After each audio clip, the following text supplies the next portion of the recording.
Hey, it's 88.5 the SoCal Sound. We are a member-supported public radio station serving LA and Orange County. You can support us at any time by subscribing at thesocalsound.org.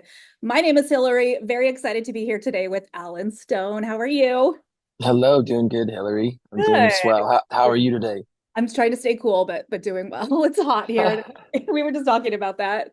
It sounds like it's nice where you're at. You're in New York, or We've you're had on some the we've coast. had some beautiful, beautiful days on the East Coast. A couple days in Washington, D.C. and yeah, New York yesterday, and it was absolutely remarkable. The weather was so nice. I think it'll be nice when you head to LA, which is on October 2nd. You're going to be playing a show at the Bellwether. I think the weather is going to be a little bit better then. Fingers crossed.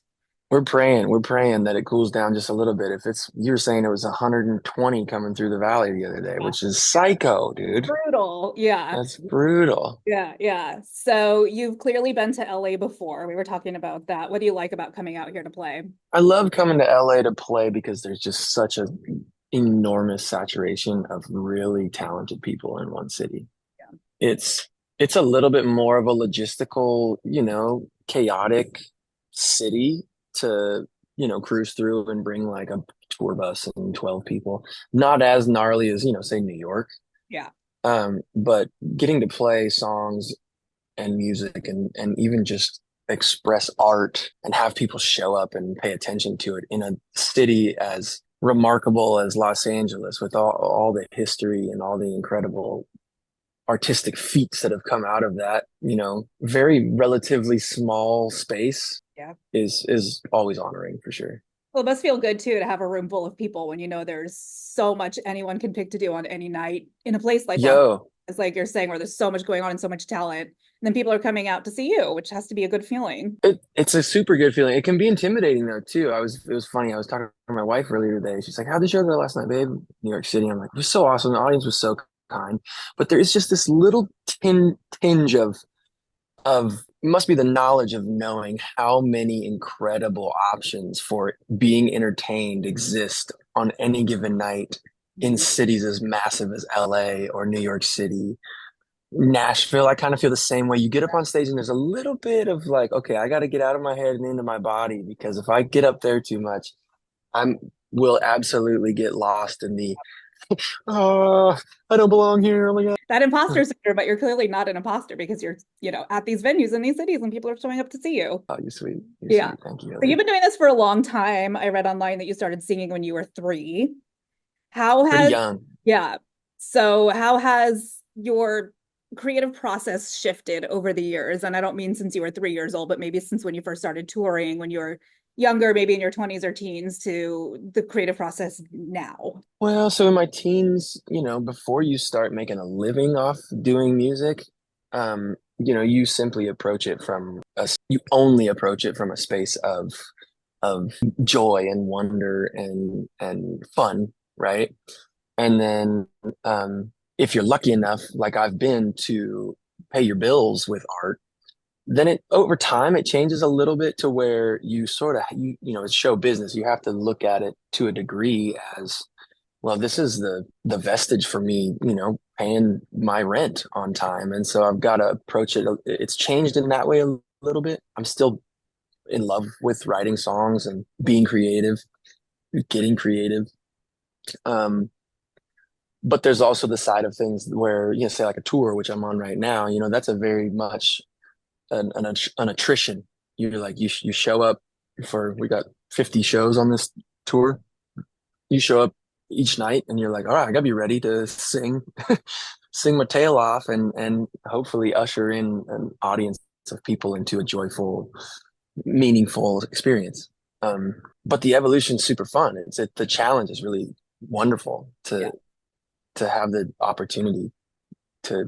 I've been almost doing this for 15 years, Wow. which is wild to think. Yeah. Um, and just the gratitude I have for all the people around me that make it possible for me to still continue to make sound out of my face for Right. a living. Yeah. And you've been on tour for quite a while. So what's the best part and what's the worst part? Well, the best part is the music by far. The best part is like the show. Yeah. Easy. Like it's at the top of the pyramid for, why we do this and why it's fun and why we stay away from, we're away from home a lot. There's 12 people who live on this tour bus that I'm currently doing this interview on. There's one bathroom. You're living out of a suitcase. Every day is a different obstacle for the crew and for the setup of the show and getting a bus. This tour bus, unfortunately, on this tour has had problems like almost every day. The AC goes out or the generator goes out. So that's sort of a bugger, those sides of things, the Right. actual brass tacks of what it takes to travel to 50 different cities in 65 days and play shows every single Yeah. night. Yeah.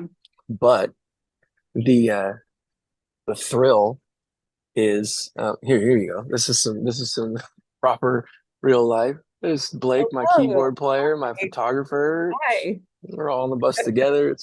Yeah, so the reality of it sometimes is a bugger. That sometimes sucks, just the stress of like being on the road and being on top of people. But the show is just so overwhelmingly enjoyable. And so it makes it all worth it. Good. I'm glad. So, for people who might not know who Alan Stone is, how would you describe your music to someone who's never heard you before? I think that you would hear a lot of influence from soul music, from R&B music. I think some people would hear a little bit of some blues in there, maybe a tinge of rock and roll in there. But my favorite singers, and I would kind of pride myself as a singer first and foremost, um, and then a songwriter after that. Yeah. The singers that I grew up trying to emulate were Stevie Wonders, Donny Hathaways, Aretha's, Fly in a Family Stone, James Taylor, uh, Music Soul Child, Robin Thicke. So that might give people an idea of maybe Yeah. what the music or what my voice sounds like. Yeah. And so, how were you introduced to that music as a young person? Did your parents play it in the house, or how did you seek that out? So I was raised really fundamentally, uh, my folks were ministers, so I was raised in the church, singing with my family growing up. So we didn't really have a ton of like uh, what we would call growing up contemporary Christian music in the house. So I kind of had to sneak, like quote unquote secular records when I was young. Um, Started with like Cake and Presidents of the United States of America, Me too, as a kid. and Weezer, and my older brother would bring home records that were really cool, and then somebody gave me Stevie. I think it was just like a comp. Yeah, back in the day when we had like LimeWire and stuff. You Yeah. remember that? And Oh, yeah. you would just get all the songs Yeah. and have these, 20 CDs of just random songs. And so one of the CDs he burned me or gave to me was a Stevie compilation, right? Sort of thing. And I remember hearing Stevie sing for the first time and being like, dude, I want to sound like that. That's what I want to sound like. That's what I want to sing like. Yeah. Really loved music up to this point. I think I was playing guitar, writing songs, whatever. But it was when I heard that sort of era of late 60s, early 70s um, funk and R&B that Yeah. I was really sort of turned on towards music. Yeah. So, who are you listening to now these days? I've been listening to a lot of Khruangbin recently. I've been listening to an artist named Mara TK out of New Zealand. Really, really like obsessed with the Maori language when um so like native New Zealanders Oh, wow. singing in their native tongue. I don't know the history very well, so I don't want to butcher it, but it's Yeah. you know, essentially Maori is what I've been told it's called. Okay. Um, but the sound of them singing in that native tongue is just so gorgeous to me. And the singers over there are bonkers. So I've been into that a little bit. Emily King, I was obsessed with this cat named Daniel Merriweather. He was like an early Mark Ronson artist, and I've been going back to his records a ton recently. Who else have I been really into? That's some. That's Yeah. some. Awesome. Yeah. So, I'm going to ask you another touring question. You tour quite a bit. Yeah. And I know you've played I've seen you at some big festivals. I saw you at Bonnaroo years ago. I know there's got to be pluses and minuses to playing kind of these smaller shows, like you're playing at the Bellwether in LA versus these festivals. What are some hmm good parts and some of the, I don't want to say bad parts, but what are the good parts about playing a small venue versus a big festival like Bonnaroo or like that? Well, so I think that the the upside of a big, massive festival like a Bonnaroo or a Coachella or any festival that has more than we've played Outside Lands a couple weeks ago. Oh, cool. The best part about Outside Lands is like you sort of get help from other artists to convince people to leave their house and come to a show. And you're going to get an opportunity to stand in front of them and perform and show them what, at least for me, I think I do best, which is sing live to people Yeah. and sing in front of them. And so somebody who might not be primed to like leave their house and come see an Alan Stone show might be primed to come see a festival where Alan Stone and Billy Strings and Sabrina Carpenter are on the show, and they might come catch my set for 15 minutes. And for those 15 minutes, I might convince them like to come back to a show. Yeah.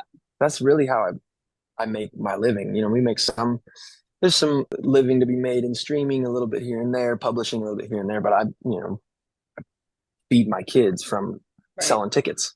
So you get a whole new So, audience that way, just like so I think you get to be in front of people who normally wouldn't come to the small venue.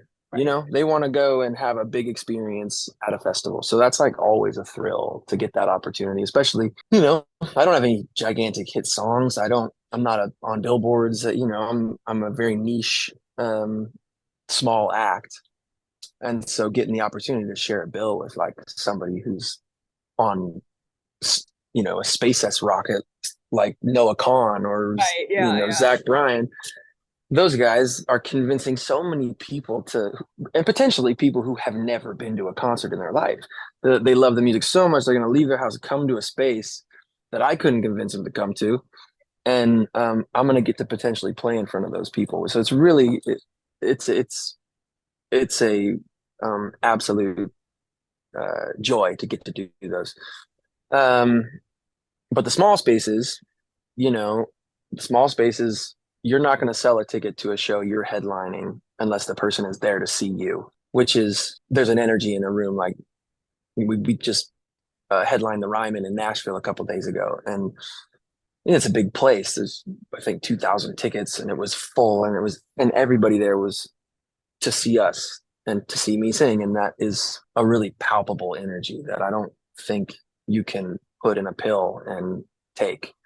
Um, so yeah, there's a few differences, like the ups of both sides of things. Yeah. And we'll see that as a fan as well. Like something about, I don't love seeing my favorite artist at a festival because there's all these people who don't know them and you're like 20,000 Mm-hmm. back.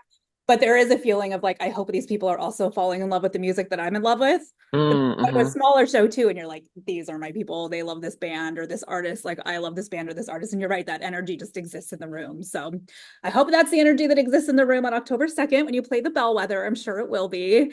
We'll be out there. Yeah. So come say hi to the SoCal Sound. We'll be out at the show. And thank you so much for spending some time with me today. It was wonderful to talk to you. Thank you guys so much for partnering with us on the show and That's coming going to be out fun. and helping us get the word out. We really appreciate the partnership and can't wait to see y'all out there. Come see Weather us. cooperates for us, for you when you're here. Yeah, I think we'll Yeah, be fine. awesome. All right.